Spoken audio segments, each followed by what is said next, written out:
Hello. Welcome to episode 19 of the Twin Tail Studios podcast. If you are on YouTube watching this, my hair might look weird. I need to get a haircut.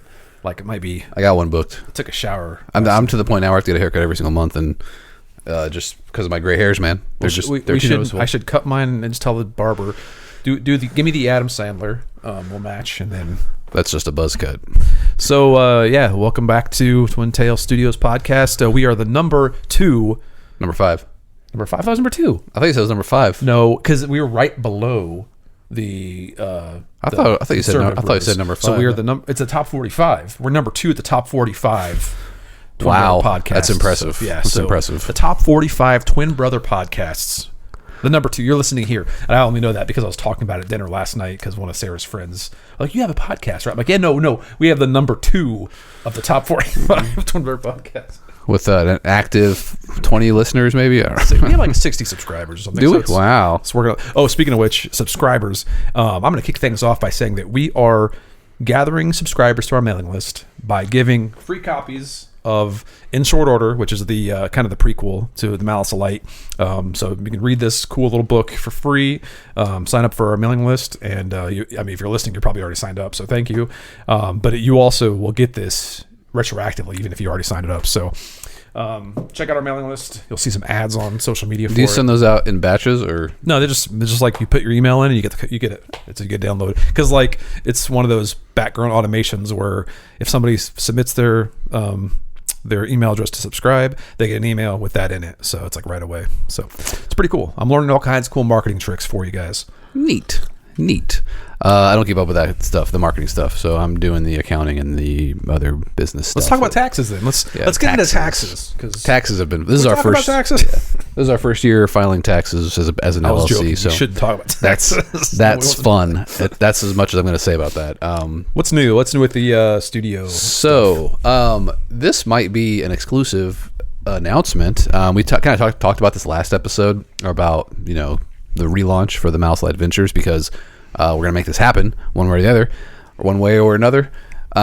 So if it's not up yet, we will have a preview page up on Kickstarter hopefully this week. We are going to Kickstarter. So yes, we are officially relaunching the Malice Light Adventures on Kickstarter for a number of reasons that we can explain, but I think we kind of touched on some of those last week, but last episode.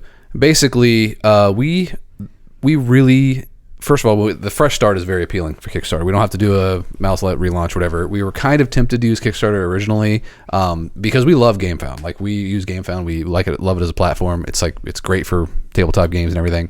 The interesting thing about our project is that we're releasing a board game and a book series, book collector's edition set. And Kickstarter has a whole audience of fiction, people who back books on Kickstarter. And so that's an audience we're just missing out on. And the thing is, like Brady mentioned last time, is we can do a Kickstarter campaign, and then we can do the pledge manager on GameFound. So we basically have a way to cater to everybody. I know there's going to be people on Kickstarter or on GameFound that might be upset about this because they don't want to use Kickstarter, and we understand that. We do ask that you, if you do use Kickstarter, to please follow and back us on Kickstarter. But if you just refuse to, as long as we fund, that's the hopefully if we fund, we'll have the pledge manager on GameFound where people can back it there. Yeah, too, and we're confident because we've been invited to be part of a full promotional sweep on Kickstarter. So we should be able to have a lot of eyes on the campaign, and with a lot of changes we've been making, because we've talked about, we can get more into detail about overall pricing structures and kind of just more of the ways the company can be generating capital to just bring down our expected costs. So yeah, I mean, we I think I talked about the last time, we entered this project as a passion project where we wanted to print so many copies of the game because we wanted to go to retail with it and just have a lot of extra copies to sell after the campaign. And we just put this is our overall goal. This is what we would love to have, our dream goal for this project. And let's do that. But obviously we realize there's competition. There's the crowdfunding mentality of funding early is very important.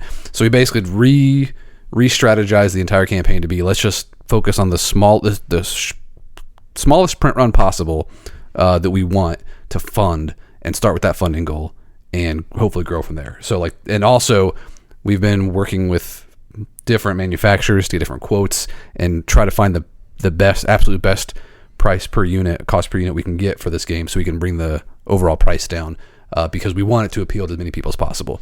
We originally were like, let's just make the best, highest quality game we can make. We don't care about the price. We just want to make a cool product. This is just for fun.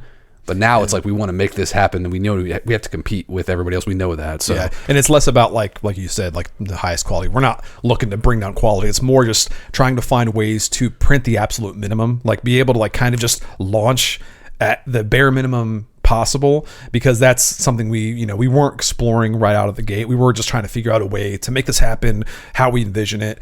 But reality sets in. We know that there's like the economy is where it is. So we've made enough strategic choices now to make a much more realistic goal in the current and a streamlined product too. Yeah, a streamlined product. Like that's the other thing too about deciding between GameFound and Kickstarter. Kickstarter seems to be more open to people backing like smaller projects and like cool ideas or whatever. GameFound really excels at these big hobby board games with like lots of upselling, lots of add-ons and stretch goals and all that stuff. This campaign just doesn't have that. We're keeping it simple with just one game, one box, set of books, and there you go. We do have extra like the dice packs and the cursed relics, stuff like that, but basically just 2 products. It's keeping it super simple. So hopefully, when you go to the Kickstarter, when it launches, we'll have the preview page up where you can follow it. But when it launches, you'll see the new price, the new funding goal, and all that stuff. And hopefully, we can get it funded quickly and get this thing printed, because we are super excited to get it to everybody, and also to start working on new content for it and other game ideas we have going. So yeah, some of the things we wanted to add to this game, we found out ways to make it just more efficient, to just make that like expansion material. So like that's part of the whole streamlining the product line, streamlining the game. Another thing I wanted to mention too is like what kind of triggered this whole discussion with Kickstarters, because like Adam mentioned, there's a big crowd of like just books, fiction publishing on Kickstarter. It's almost getting to the point where like, I think they probably admit that like tabletop games are their bread and butter. It's like the crowdfunding, like for Kickstarter. Yeah, for like. Well, it's a big chunk for sure. It's huge. But I think like the books, because it's broken up to like publishing, graphic novels, fiction. That side is very big as well. So it's like, if not equal, it's getting up there. So I've had a bunch of authors I know that run Kickstarters, like really small Kickstarters for small print runs, but also like there's the Brandon Sandersons out there that do big deluxe versions of their books, and that's a very popular format. So like I got reached out a lot from other authors asking about why we're not doing Kickstarter, and that's kind of what got us thinking along those terms, because like there's a demand there. We can help meet that, and it's like we can also bring those people in to the game side, and then maybe eventually we'll start launching on GameFound. A lot of them will be migrating over. Who knows? Yeah, it's also a good way for us to bring people, like there are probably people who back just books on Kickstarter who don't know what GameFound is or don't use GameFound, but if they come to back our project, our pledge manager will be on GameFound, so it'll introduce them to GameFound as well. So I think it's a cool way to bring new people into GameFound, because who knows what the future's going to hold, but like, it's cool that we're able to do both. It's cool that we can launch this smaller project on Kickstarter and hopefully fund it quickly, and then take it over to GameFound for the pledge manager, appeal to people who only want to use GameFound. But that's, again, we're also want to, keep stressing that like, this project's still ready to print. So we're not going to have like a ton of stretch goals and all this stuff. We're trying to keep it nice and simple. And hopefully that's appealing to people, especially if we bring the price down. So, we're super excited about it. I really hope that, it doesn't upset too many people who don't want to use Kickstarter, but, I think we'll be getting the best of both worlds, because if our plans go as planned, and we can do the pledge manager on GameFound, it's going to tap into both those audiences. But like Adam said, if you do have the capacity, the ability, or the desire, that's what I was thinking of, to back us on Kickstarter, follow us on Kickstarter, great. But we understand not everyone's going to be on that platform, so we're trying to get both. So we'll see how it goes, but we're confident this run of things, like we have it set up for success. So we should have a pretty good Kickstarter. And like I think I already mentioned. Well, I also want to stress too that like I want everybody to be aware of this decision. Like we are fully aware that our project on GameFound that we canceled was nothing about it was, we don't blame anything about GameFound. Like, we do realize that we might miss out on some audience of the books, but like, we know that we had to fix some things for our campaign. It was not because of GameFound. We don't blame GameFound for us canceling. The relaunch. The relaunch wasn't just to move to Kickstarter. Like, this is just kind of a another factor. But like, we were actually planning on relaunching on GameFound. It wasn't until like after we had canceled that a lot of the discussion about Kickstarter had come up, and it was like, we'll see what works best. I think. And again, this was before we even launched on GameFound. Like, before we even decided to use GameFound, we were trying to decide if Kickstarter, which platform is the right one. And I think this is just a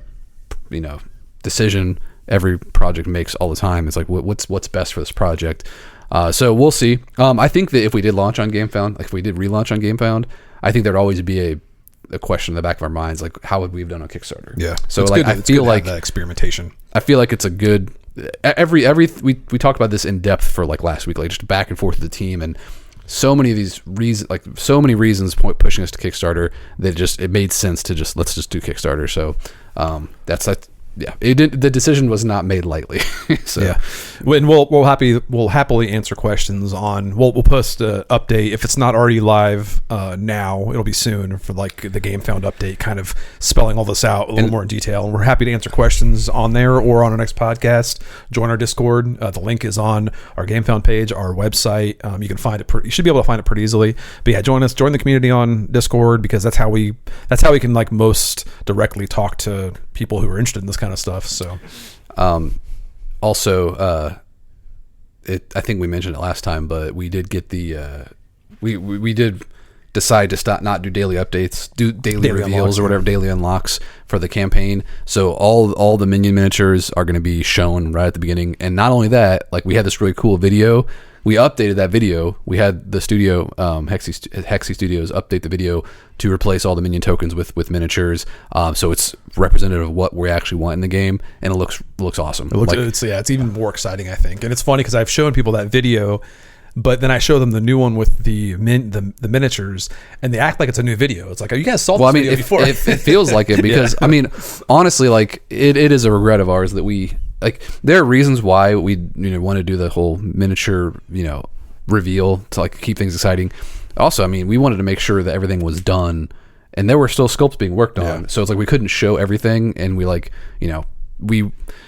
hindsight's 2020, but like, we're really excited about where it is right now, and we hope other people are as well, because not only is the game look like full of fun stuff, also the lower price should make it even more appealing, I would hope. And again, we're just super excited to get this out there so we can start expanding it and doing more things with the system, and also exploring other game ideas we have. Just, it's exciting, but also kind of like, let's just get this done because we want to get it printed.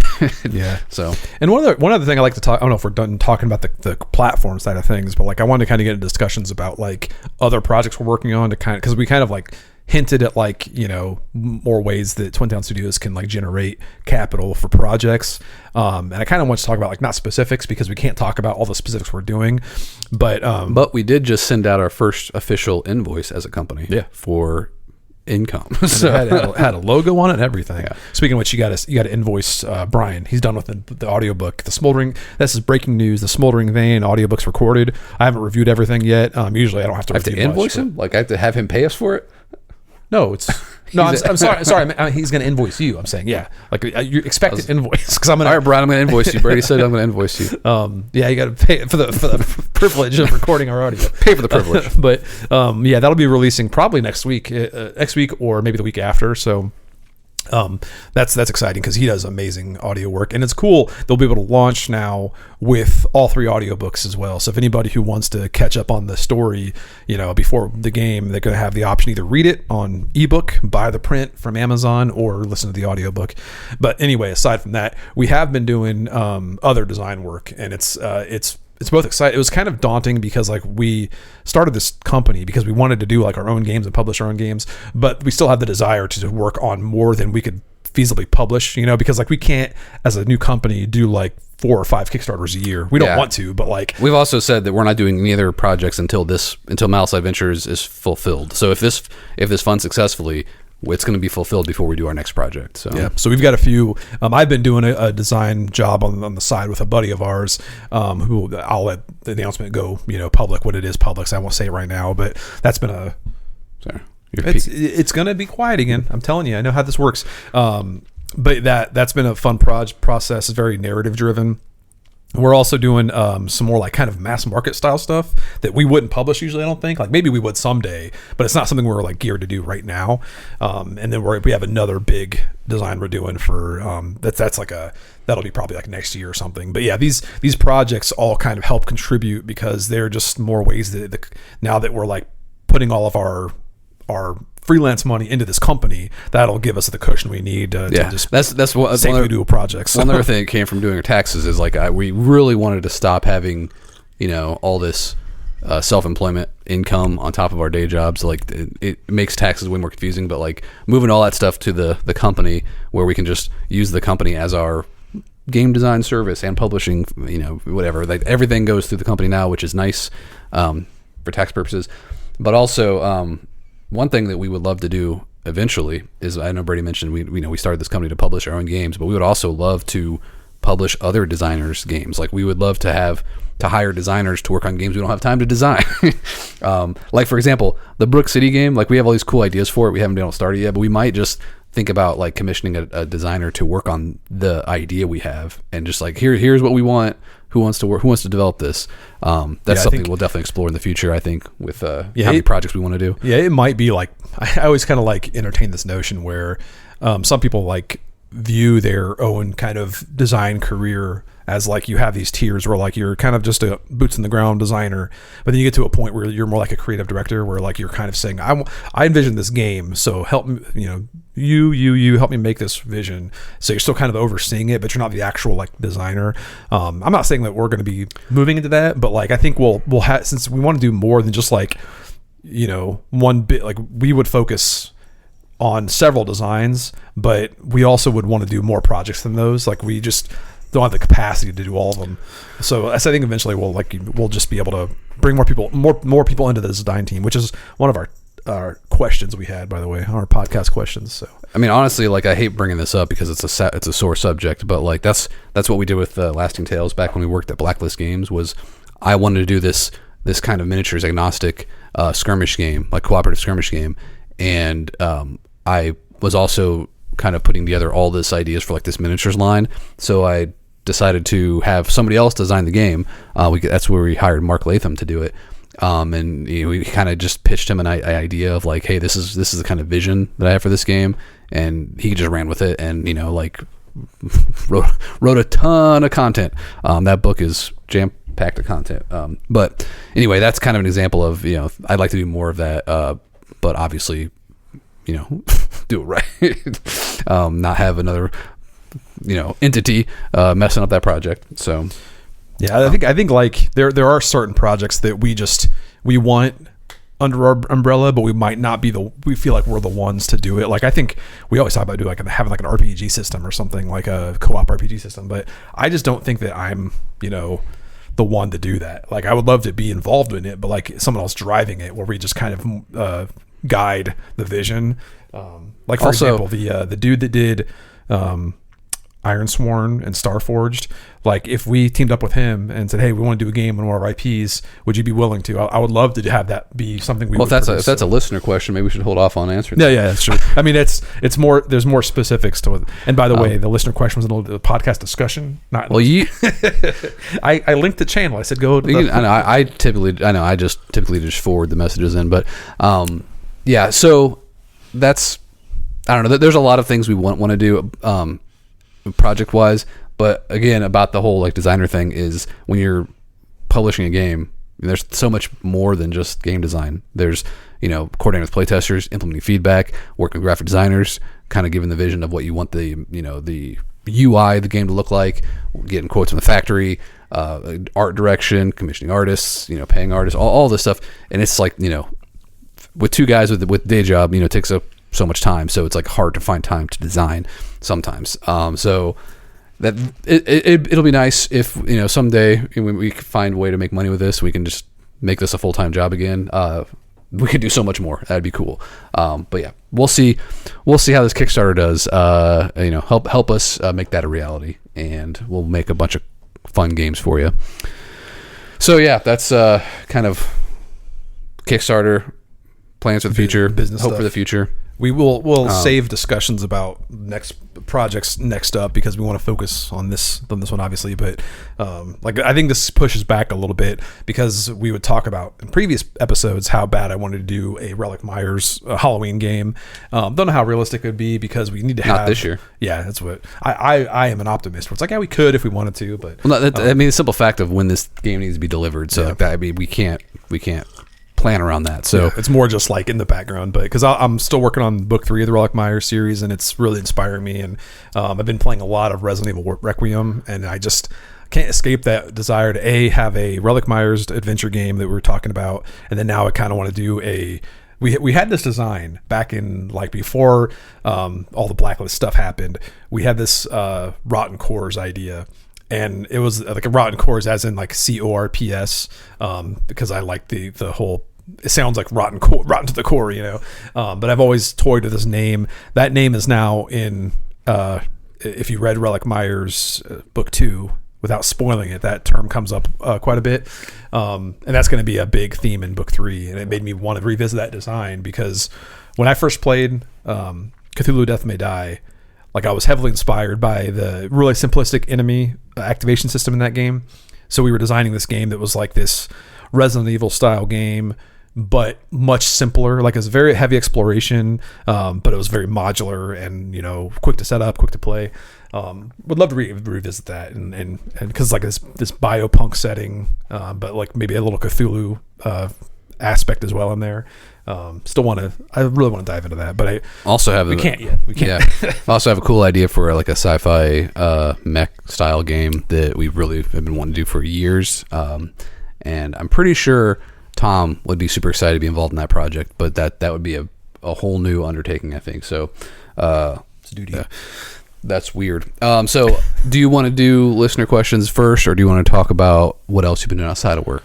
I want to talk about how cool Resident Evil So that's outside of work. Requiem. Did I talk about that last episode? Because I've been playing it so much. I don't know. If anybody has, I think this is a good way to, because somebody asked, "What's so good about Resident Evil Requiem?" Because we have a video game channel in our Discord, and I didn't respond to it. I realized, I forgot to respond to this question. I'll do it on the podcast, because as a big Resident Evil fan, I have not loved all the modern Resident Evil games. I've played 7, I played 8. I kind of hate 7 in a lot of ways, because I hate first person a lot. Nobody can convince me otherwise. I do not think Resident Evil should have gone first person. I hate it so much. I played the game, and I can appreciate it for what it is. But I still, when I go back, I just hate playing first person. Resident Evil 8 had first person as well, but they later added third person, which I haven't got to actually play through yet. I played it all through as first person and did all the unlocks and everything. Requiem is very cool because it kind of caters to both worlds. So if you play Grace, it's kind of designed for first person, but I still play it third person because I hate first. And then Leon's kind of the opposite, where it's more action oriented and you play third person. I think Requiem is probably the best modernization of the franchise. I think we both love 2. 2 is. I was gonna say I think Resident Evil peaked at 2, and then I lost interest. Okay, 2 from a thematic standpoint, 2 is far superior, but gameplay wise, Requiem is sure. better. Well, I haven't played Requiem. Yeah. I've seen you play some of it, but because it captures enough of the experiences in 2. Even though 2's got superior setting, story, all that stuff is great, because 2 has got so much going for it in nostalgia categories. But Requiem gameplay wise, it just I can't imagine any game topping it. And it's funny because as I'm playing it, I'm going back and I have my little handheld emulator, so I've been playing Resident Evil 3 Nemesis, the PlayStation 1. Yeah, that was before PlayStation 2, right? Yeah, PlayStation 1 game. And it's oddly, even though with tank controls, it still holds up. Because I was playing 2, I beat through 2, Leon and Claire's story. Original or the? Yeah, the original, yeah. I haven't played the actual remake in a while. Isn't 2 pretty hard to play now with how blocky it is? No, it's the same engine as 3, so it's very similar. I thought going back, tank controls would be just I bumped the mic there. Way too archaic, but yeah, it oddly still once you get into the tank controls, it holds up so well. I played through both storylines, and I haven't gone through like the B stories, Now, the second stories. But I did see there was a rumor that there was Capcom's working on a new remake of the first game, which they've remade that game so many times, but not twice. Well, no, they only remade it once, but they've ported it several times. Well, different versions, different editions, or whatever. But they haven't done it since the Resident Evil 2 remake, which has kind of set the standard of like the. Isn't that kind of like the engine? It's the RE engine, yeah. Was it established in Resident Evil 2 remake? 7. I think 7 came out first. But well, Resident Evil 2 remake kind of, for me, solidified like the direction they've been taking Resident Evil games, and having the first game made in that style would be freaking awesome. Like I would love to. There's a whole like category of people that say that the Resident Evil GameCube, the remake, that's like pinnacle Resident Evil, and I honestly don't like it. Like, I mean, I appreciate it for when it came out, but I go back to it. I hate how it's like. It's kind of trying to do like normal 3D controls, but it still has fixed camera angles. I really hate that. Was that the one that introduced like the room under the stairs or whatever, like new stuff? There's a whole new area. Yeah, and a whole new like story. They retconned some of the story because they added a new character where it's not just Spencer. Then it was like this Marcus character, and he had a daughter, Lisa. What's the last name? I came up and drawing a blank on the last name, but yeah, Lisa was like the monster who chased you around.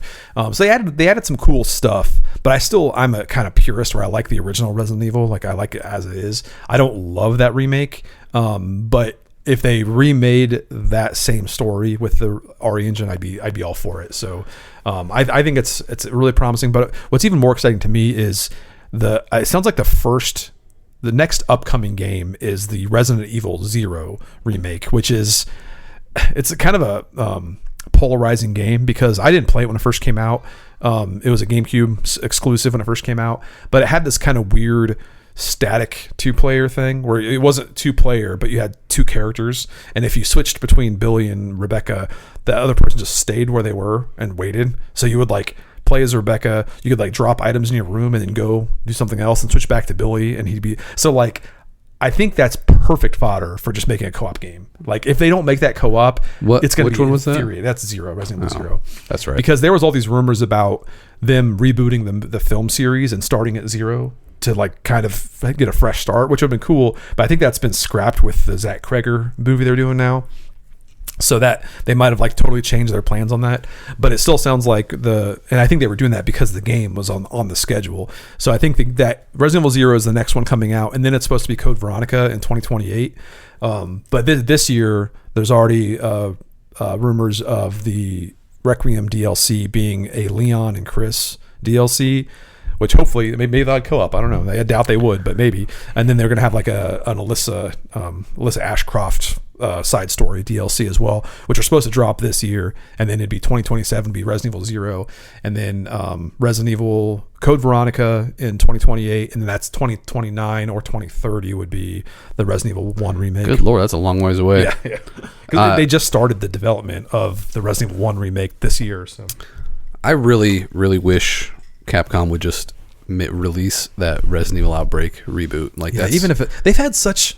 And this could be a whole episode because I've been so frustrated. There's like, I listen to a lot of modern video game podcasts like GameScoop. These are IGN, GameScoop, and then Xbox Unlocked. They always talk about Resident Evil, and like almost all of the different what do they call them? Correspondence podcasters, whatever. Like the personalities on there, they all just dog on Resident Evil 6 so much. And it's like, I get it. I know it's like this joke where people say like, oh, Resident Evil 6 is trash. It's one of the highest grossing Resident Evil games. Like they were leaning toward a Western market because, that's when Call of Duty was exploding. Like people like these Western shooters. So they were like, oh, let's make a Western shooter Resident Evil game. And Is that the one with the action sequences where you had to push buttons to like, oh, grab a hold of this? Or I mean, Resident Evil 4 had that too. This just leaned more heavily into it. I never got into 4 at all. Yeah, that's the weird thing is like 4 was like everyone's favorite. When 4 came out, I did not like it. Like I appreciated it as a game, but to me it wasn't Resident Evil at all. It was more just like this kind of creepy shooter. I've since kind of like come around on it, especially with the remake. Resident Evil 4 remake is really good, but I've always been like a purist where I love, like, I think Code Veronica was like peak when I was younger. That was like the ideal version, and then Resident Evil 6, actually 5 and 6, I thought were just like really fun co-op games. Like people might not love them as Resident Evil games, but like part of me likes corny action 2-player co-op fun shooting with just like a cool biopunk background, you know, like Which one was the one with where you played as Barry? It was a co-op game. that was Revelations 2. Revelations. That's probably one of the best. The only thing that holds that back is I don't like how it's asymmetrical, like the co-op's asymmetrical. Like I'd rather be like Claire and Barry, but it's always Claire and then Moira, and Moira can't use guns, and then Barry and the girl can only use like her light or something, I forget, or she can point to things. So like it's cool co-op mechanics, but I just want to play as two stars agents, you know, like that's all I want to do is play. Like I want to play Resident Evil 1 in a what if scenario where you just choose whichever stars agents you want to play as, and then like you just try to survive the mansion incident. I'll play as Forrest Whitaker and go shoot some birds. Yeah, and the weird thing is, wait, what's his name? Forrest? Is it what's his Whitaker? Yeah, Forrest Whitaker. Is it really? Yeah, I think. No, that's an actor. I was that's the actor, right? No, you're Forrest Speyer. Forrest Speyer. Yeah, me confused for a minute there. Forrest Whitaker. Sorry, Forrest.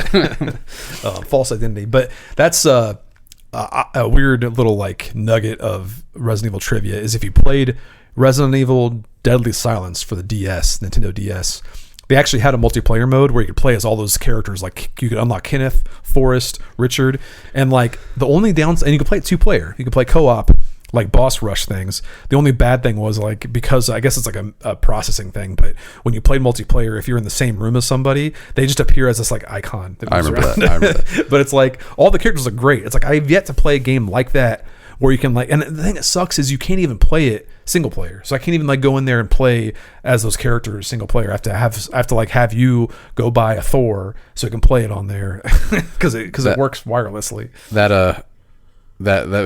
His mention about the Stars members game, that's kind of where that whole Rotten Core idea for the game we were working on was basically just that, where you're playing these, you know, commandos, special operate. What's the word we're looking for? Where it's like a special unit, operatives going into some kind of horrible. Yeah, I like the situation. idea of a bunch of trained combatants dropped into like this harsh situation with like really low supplies. Like that's just really cool. Like I think that's kind of what was so appealing to me as a kid when I played as Chris Redfield. I liked this like really trained military guy, and he's going up to fight zombies with just a knife, and it's like, oh, I love that aspect. And you gotta find your way around and get some materials and get better guns and stuff. And that's like, to me, that was what the core of survival horror was. And it started getting weird. Like Resident Evil 4 is great, the remake is amazing, but that's when things kind of changed, where now it's kind of come into like this point now where it's ironic when Requiem has these two distinct games in one, where it's like the Grace survival stuff and the Leon action horror, and they kind of make it work in unison. And I'm hoping that that's like the model going forward, because I think that's the best way to get me, somebody who's kind of like not on board with all the modern Resident Evils, and then the people who love Resident Evil 7, like that's what they want. They want 7, and it's like, that's not what I want. So this is a great way to kind of bring those two audiences together, I think. Was 7 Village? No, that's 8. 8 is Village? Yeah, I honestly have stopped keeping track of Resident Evil games, and so like... I'm hoping Resident Evil 10 is like it's kind of like this fresh start with the series, because I think 9 is a great segue from like everything they've been doing, like oddly, the whole series has been kind of like go in different directions, and I'm hoping that 9 is this convergence, so where 10 is just a very focused thing. It's kind of this relaunch of the brand, and we'll see. So I've been aside from Brady playing Resident Evil on Requiem on Switch 2, I've been playing, almost all my video game time has been spent on my Switch 2, but I've been playing, I go back and forth between Octopath Traveler 0 and Stardew Valley, because my wife and I have been starting a new farm on that. Actually, we've been playing it so much that my wife finally decided to go buy her own Switch 2, because she's been playing on our Switch, and neither of us had touched our Switch in years. Like, they were just sitting around, and I got my Switch 2 a few months ago, and I've been loving it. I've been playing my Switch more, which is awesome. And then she didn't really want to get it, but the more we played Stardew Valley, she's like convinced herself, okay, I'll just get one. So she's got one too. I've been playing a lot of that Octopath Traveler 0. And anybody who's not familiar with that, like Octopath Traveler series. Did she get the Pokemon one? No, she was going to get the bundle. She said she was going to grab like the Mario Kart bundle or something, but when she went to the store, they didn't have any. So like, she's got a regular by itself, but she has plenty of games, so it doesn't matter. But yeah, anybody who's not familiar with Octopath Traveler, it's that Square Enix like JRPG series. 1 and 2 were really cool. You basically play as 8 different characters, one of each class, like cleric, warrior, dancer, merchant, scholar, thief. So structure wise, it's very similar to like the other games. It's just like that whole building town thing Well, is kind of just a. It's different as in like in this one you actually have a party of full 8, because in Octopath Traveler 1 and 2 you have a party of 4 and you just switch between. You can switch out your party members. This one you have 8 in your party. You have a front row and a back row, and the back row is inactive. They'll heal every turn, but you can swap rows, and it's really interesting. It has all kinds of interesting combos you can do, but it makes combat really easy because the way Octopath Traveler has these weaknesses system where like enemies will have certain weaknesses. Like if you're weak to sword, you can hit at sword and break their shields, and when their shields are broken, they're stunned, and you can just wail on them. So when you have a full party of 8, you can have all the different weapons and magic types and stuff, so you can pretty much have any combination of attack to deal with any kind of enemy. So you have all kinds of options. But they also added this whole town management system where you're building up a town, which is pretty cool. The game is super long. I'm still trying to get through it. But playing it makes me kind of wish that I'm ready for the 3rd game, like back to the normal formula, because I miss it. But yeah, it's a really cool game. I would highly recommend it for anybody if you have never played Octopath Traveler. I would highly recommend picking up the first one. The name is weird, and I wish they would have come up with a better name for it. Yeah, that was a topic on, because people have been talking about this a lot on like the 7. Don't yell. And like on the podcast I listen to, and I'll type it. And that was the one thing that came up, is like these JRPGs that have like the worst names possible. Well, it feels like a project name, like because the same thing with Triangle Strategy. Was their like Final Fantasy Tactics style game? This is all Square, right? Yeah. That was coming up with Square. It's like, somebody please join Square and name all these games, because they're terrible names. Yeah, but Octopath Traveler is a really cool game series. Played through 1 and 2. 0 is the newer one, pretty awesome. Can you answer what your favorite RPG is? I don't know. What's your favorite Square RPG? You can just name any words, because it's probably already an RPG. Ultimate Tank. Ultimate Tank's a good one. Yeah. Good. Ultimate Tank. I'll Google that one later. I don't know if that's an actual game. Probably is somewhere. It's like an old Atari game or something. He only knows Minecraft, or there's one other game he played. Oh, the Angry Birds Bounce. He played that a little bit, but he won't break away from Minecraft. I keep nagging him. Oh, sorry. Go ahead. You were talking about Squaresoft. I forgot now. Squaresoft. Square Enix. Square Enix. Yeah. What's Squaresoft? That's an old. That's like an old. I'm thinking of Sunsoft. Squaresoft is something, right? No. What I was going to say is, I tried to get him to play. There was a game that the Hunt Down. Was it called Hunt Down? Hunt Down is a Switch game. Yeah, he really enjoyed playing that. I was trying to get him to play it. Like, I keep trying to find things we can play co-op, and he messaged me and he's like, "The only game I'm going to play with you, Dad, is Minecraft." And he knows how much I hate it. It's like I've played it on my Thor. I tried to play it. It's like I just can't do it. Can't do anything on there. I didn't never understand when people play and get so into the Minecraft. Even Lego Fortnite, I like that, but I still don't want to go back and play it. So it's like, even if you wanted to play that, I probably wouldn't want to do it. I don't get enjoyment out of building things in games. Like I played Enshrouded, and that game is cool because it has exploration and questing and stuff like that in classes, which is really cool. It's got goals. The only reason I enjoy it is because when I play with my wife, she'll build the town. Like she'll just build our houses up and stuff, and she'll just spend all her time making it look cool. If it wasn't for that, it would be like a bunch of boxes. Yeah. like a bunch of boxes. It's funny because growing up, being such a huge fan of Harvest Moon and stuff, I think what I like about games that are like that, more streamlined, is I do like developing things, but not the actual act of doing it, where it's like with these crafting games, you have to like actually manually do so much stuff.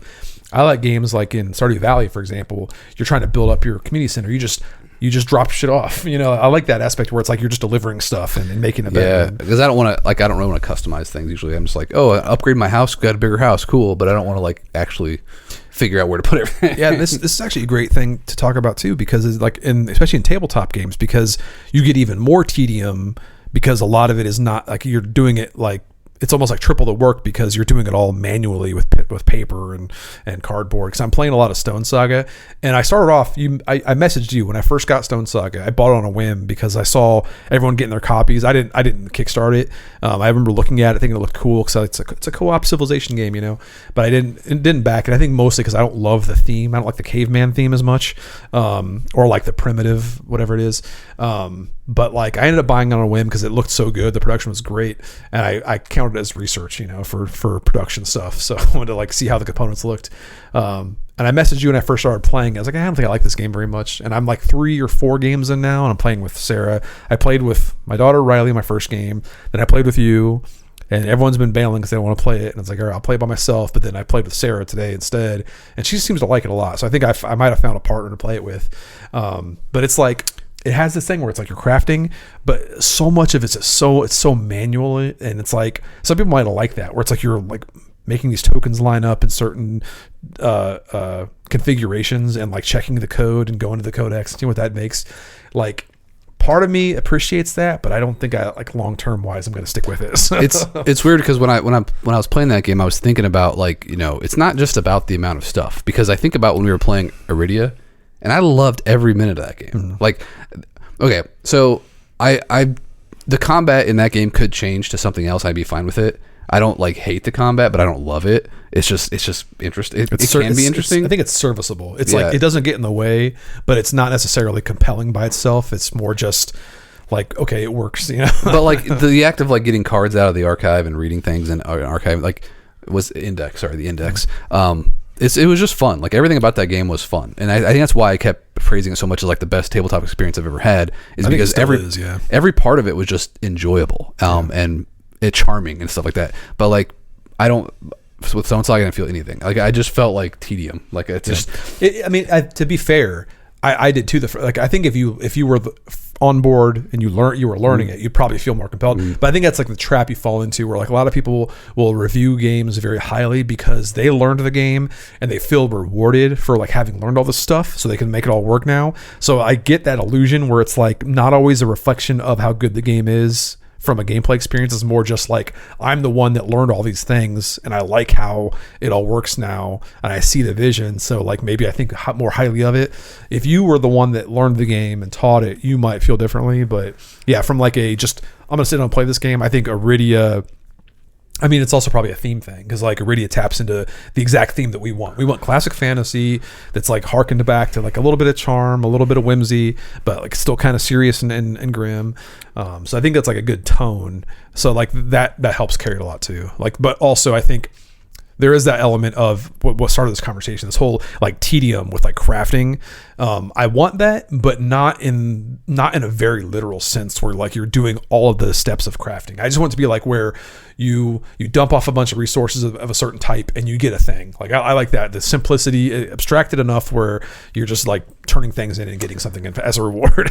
I think it also has to just be getting my old age where I don't want to learn a bunch of like new like tons of new things for every single game. Like I want a game to have one thing to learn, like one concept to the game works around, not like 20 different like systems, like a universal language, where it's like a bad example of that is like rolling a d6, and if you get a 5 or 6 it's a success, well, like that kind of like, I'm just saying like a game can have something innovative in it, like new, but like just keep it down to a 1 or 2 or something. I don't need like a whole bunch of weird systems to do things. When I want to play a game like for like a theme I want to experience, I kind of want to just take away any kind of barrier to just experience that, I hate using Stone Saga as like the poster child, because like I don't want it to come across as like attacking this game, because it's like a brilliant game. It's like a really awesome product, and it's like all the people involved in that game should be like super proud of what they accomplished. But like it is something where you saw how like fishing and foraging have all these like mini games involved, where in reality it's like I would much rather, if I'm going to forage, take a handful of like custom dice, roll them, and that's the stuff I get, what I roll. Like I like that, as opposed to like having this whole like card play system where you got to like build this tableau. And the thing that for me, what like sealed the deal of me just not enjoying it was when you went mining and you had to like build the bag, and then every time you pull a token, I had to reference an index. I'm like, oh my god, I don't want to do it. It's too much stuff. Yeah, it's like it should just be like that. The whole, like I think the whole, that one in particular, that felt so like additional to all the other things you can do. Like when you're crafting or when you're foraging or fishing, you don't have this kind of like upkeep thing. But yeah, when you're mining, you have to like draw a token and not just determine what this is the stone you get, but you also have to like check to see if it's like, oh, there's an omen involved with this, go to this codex page X, like all this different referencing. And people who are like familiar with the game, it's probably not a problem, but if you're learning the game, it's a lot. So. Is the game like kind of pitched as like a solo game? Like is it really good solo? I was gonna try it solo, but then Sarah wanted to play, but it does have a solo, like it seems like a game that like would it pick up people who play solo because it's something you could really dig into? Like if you want to, I think it'd be very easy to run multiple characters solo for sure because you're not like each character is like just a repository of resources essentially with an ability. So I just feel like my tabletop gaming tastes have been streamlined over the years where like I want to keep things simple, you know, like I can obviously play any complex game and, you know, find ways to enjoy it or whatever, but like if it's something I choose, I'm like, I'll keep it simple, man. I'm gonna roll some dice and experience a theme or whatever, like so I've had a lot of trouble recently not taking out, like when I walk by my game shelf, it's funny because I have my whole game room, but then aside from my game room in the hallway, I have like a few games on this bottom shelf, and one of them is Fortune and Glory, and I have so much trouble like walking past the game not wanting to break it out because I just feel like I want this kind of like old school, you just pull the stuff out and then you just like start playing and just like roll, you know, see what happens. It's like you build this adventure as you go, and that's kind of like what we have that mindset with the Relic Myers game, is having this whole make like a big odyssey that happens, but you just put these components out and just go and see what happens, you know. I think that's also something else that's a huge factor with games. It's, you know, this we're not getting theoretical and stuff like that, but like obviously you play tabletop games generally with other people, so it's like a way to socialize. And not being a social person, I don't focus on that. But like I think I talked about this like months ago when I had my daughter had a friend sleepover, and in the morning they were looking for something to do, so I busted out Talisman to play with them, and it was like one of the most fun I've had at the table since I played Iridia, you know, like just playing Talisman with some kids, and it was just goofing off, making jokes, and like don't have to over explain the rules. Things are just kind of, I want to go and get this sword and I can go fight this monster. Just really simple stuff that people can associate with. But there was no barrier. It's just like, let's just have some fun and play this game. And so like that's why I'm like, it's not because I don't like complex games, but I just, you know, like I don't play the same game all the time. So like, you know, if I'm learning a new game, it's got to be something we can get to the table quick and people can just have fun, you know. So like that's an element too where sometimes you just want to, you know, have something to do with somebody and not have to like, you know, teach them a whole new thing, a whole new language or whatever. So yeah, and it's funny too because I don't know why this whole like discussion mindset, it takes me back to the whole item card, the search deck in Mouse Light Adventures, which is to bring it back to like, you know, our current game. There's this like really simple thing in the game that I'm like so excited about from an expansion side of things, because in the Mouse Light Adventures you have a search deck. And the search deck has a couple keys in there, and the keys are in there to specifically interact with the locked discovery tokens. But because they're kind of like, they have this purpose outside of that, like you can discard a key to get an item. So it's like represents you finding a locked thing, and you, even if you don't have a locked discovery token, it's still useful. But that mentality, like it opened my, like it reminded me of when we were designing Rotten Cores, because like in Rotten Cores I had the same idea where you just had a board. Like imagine Clue, you have a board, you open up, it's like this building, this mansion, and there's like named rooms and stuff, and they don't mean anything outside of like, if you make an accusation in Clue, it's like, I'm in the dining room, blah blah blah. But if you imagine that kind of mechanic where you have, let's say it's like Resident Evil, you have the spade key, it's in the search deck. The spade key has an action on it, you know, like kind of a default thing you can use to spend it on. But if you're playing a certain scenario, you have this reference book and it says, if you have the spade key in this scenario, it means you have to use that to unlock the pantry, which is locked for this scenario. So it's very like iconic in that way. And I use that term, people kind of confuse that term, so when they hear iconic, they think it's like in the zeitgeist of the overall, you know, of like culture, like, like Sydney Sweeney is iconic, you know, because people know who she is. But in my mind, iconic means in the context of what you're doing. In this game, there's an iconic item because like that item can be referenced in so many different ways depending on what the scenario is. So like I imagine a game that's kind of like Clue, but if you're playing it with these scenario books, like in Rotten Cores, like here's the scenario, it's like a little leaflet thing, and it has different ways to make those iconic items mean different things. And I think that makes it so it's easier to play because you're not reading a bunch of stuff ahead of time, and you know how the core rules already work. That's kind of how we have that vision of how this game's going to be expanded, because that single thing, it just reminds me of that simplicity. Really goes back to the game, the Kickstarter, the Mouse Light Adventures Kickstarter, like how excited we are to get this out there and funded, because so many cool things we want to do with the system, and we don't want to do it right off the bat. We want to make sure that this gets out there first and people get to experience it before we can, you know, really dive into the content. So yeah. We're getting down to the Yeah, we have end some- here, so we have some questions we should go over before we forget. We have this one here. I'll start off in the actual questions. Have you considered a print-on-demand system for new content for Hour of Need? We haven't, because we're considering normal content. Like we have ideas for this game to kind of relaunch it. It's just a matter. It's a matter of where it fits in the schedule right now. So we actually.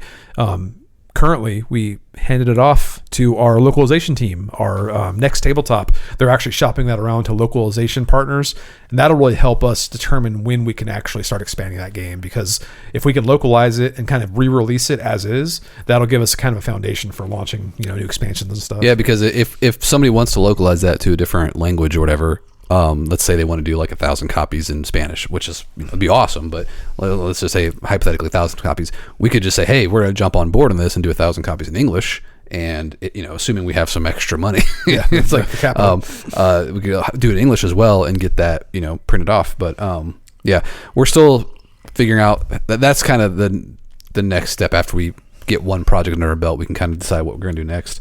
And then the other. But I want to add too, if you have any other questions of what you'd like to, or like if you have any questions about types of content, like what you'd like to see, like if it's more just heroes, more villains, more issues, whatever it is, let us know. Like we would love to hear what people will look forward to for that game, because we need to get back our minds back in that world. And as cool as those 2-player starter boxes were, I don't think it's feasible to keep doing those constantly, because it's like you don't want to introduce the dice and the rule books and the tokens every single time. So we'd probably have like 1-2-player thing just for like a retail thing, like a Barnes and Noble or something. So we have an easy entry point, but we wouldn't keep doing standalone expansions, because I feel like fans would get sick of having all those extra things. I mean, I think a better entry point for like those would be just the standard 4-player standee, like a standee or something. Yeah. So acrylic standees are cool. So he had another question. Any plans to make digital apps of your game similar to the Street Masters app? That one was unique because we had somebody approach us looking to do an app, and like that was a great time for it, because that was our first game with Blacklist, and Blacklist had the capacity to take it on. So you have much more app experience. So like, I don't know if you ever have any desire to do app work in the future or like oversee that. But honestly, like I like coding, but in video game development, I'm honestly, like, with the way that things are going in the tech world and stuff like that, with like AI and everything like that, like I've lost so much interest in software development. It's just kind of I don't know, depressing now. So like I don't have a lot of desire myself to do an app, but I'd be happy to work with somebody who wanted to like do maybe a video game implementation of like Mouse Light Adventures, for example. Like that'd be a great way to implement that, but like not necessarily like just like a digital reinterpretation of the game, just something more designed for video game purposes. So like because I mean there's like games like they're popular, like Slay the Spire. A lot of people love that that kind of like digital board game feel, and that game would be great for somebody who would want to like kind of dive in and make a new very digital like digital first experience of that, as opposed to just making a port. But like we wouldn't be the one driving just straight digital ports. If somebody approached us, great, we would probably have that conversation, but we would not pursue like just digital ports, because we make board games for a reason. We just prefer tabletop games. I mean, like I said before, I've talked about this in the past, like I really enjoy video game development, like what I've done with it, like in Unreal and Godot and Unity. I've messed around all kinds of engines, and it's really fun. But it's very time consuming. Like and now that my game design abilities are so much more limited with business stuff as well and day job things, it's like I just don't. If I was rich and could retire from my day job and just do video, like you mean I would capabilities, not abilities. You said abilities, but you mean capabilities. Sure. Because like time does not equate like you're bad or worse at things. Yeah. I enjoy it, and I feel like I am pretty good at it, but I just don't have the time to devote to it, unfortunately, because of life. Capitalism. And Derek's trying to hide his questions from us in the podcast discussion. By the way, no offense to Derek, but every time I see his picture, it reminds me of Scotty. I know, yeah. I was thinking the same thing, yeah. No offense. No offense, you look like Scotty. Well, I mean, I don't know how he feels about Scotty. It just like looks like a Scotty picture. So he asked, I'm not sure this has been asked, but what designers would you like to work with to create a competitive game in one of your IPs? IPs, not IPs, IPs. You worked with James Hewitt for Myth and Goal and Trevor Benjamin, David Thompson for Alliance. Would you like to work with them again on games you're publishing or other designers? You didn't say. He said Myth and Goal, parentheses, RIP, Yeah. and then Dire Alliance, parentheses, also possibly RIP. So yes, Dire Alliance is not RIP, so I actually constantly want to design a competitive game myself. Like, I feel like Brady is less interested in it himself. I just don't have it. I don't think along those lines. Like, it's not that I'm not, because I play some competitive. We play Kill Team competitively. I didn't ask for your reasoning. I was sorry. I was giving because like I just don't. The reason is I don't have any good ideas. I don't think in those terms. And That's not true. You're just giving a reason, like, because you don't. It doesn't excite you. I don't have the impetus to move forward to those projects. But so. it was awesome working with those guys. Like, I'd love to work with James Hewitt again. Like, I also would love Myth and Gold to happen. I know that.